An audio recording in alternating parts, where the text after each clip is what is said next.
Morning friends. তো আমরা চলে এলাম সেকেন্ড পার্ট নিয়ে। তো আমাদের প্রথমে যেটা এসেছিলাম নিউ জলপাইগুড়ি স্টেশনে, আমরা সবাই নেমেছিলাম, গাড়ি বুক করেছি। এই যে আমাদের হচ্ছে ছোট্ট পুচকু, তারপরে আমার বউ, এই যে তিন্নি, আমার দিদি, সবাই গাড়িতে বসে গেছে।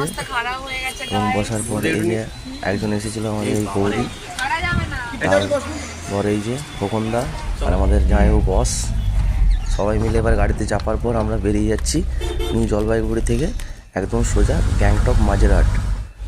তো সেখানে আমরা স্টে করব। প্রথমে যাতায়াতের পথে আমরা কিছু টিফিন করে নেব, যেহেতু সবাই খিদে পেয়েছে সবার। আমরা ভোরবেলায় চেপেছি গাড়িতে, ওখান থেকে অনেকক্ষণ টাইম লেগেছিলো, প্রায় ধরে নিতে পারো 9-10 ঘন্টা।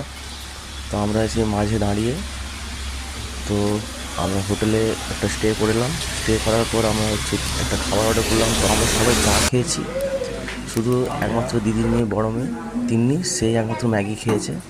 সবাই বাকিরা চা খেয়েছে, কারণ এখানে কষ্ট প্রচুর ছিল, ওই জন্য আমরা টিফিনটা এখানে করলাম না। তো আদারওয়াইজ আমরা চলে এলাম ওই হোটেলে। তো শুধু বন্ধুরা দেখো, ভিউজটা দেখো, অসাধারণ ভিউজ।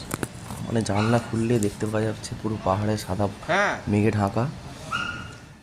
তো এটা করার পর আমরা সোজা চলে এলাম লাঞ্চে বাড়িতে রান্না করেছিল। তো এটা ছিল আমাদের যে ব্রয়লার, আর তার সাথে সাদা ভাত, পেঁয়াজ, কাঁচা লঙ্কা, লেবু। আমি মাখিয়ে নিলাম ভাতটা। তো খাওয়া হলো। থার্ড পার্টের জন্য অবশ্যই রেডি থাকবে দেখার জন্য। Bye bye.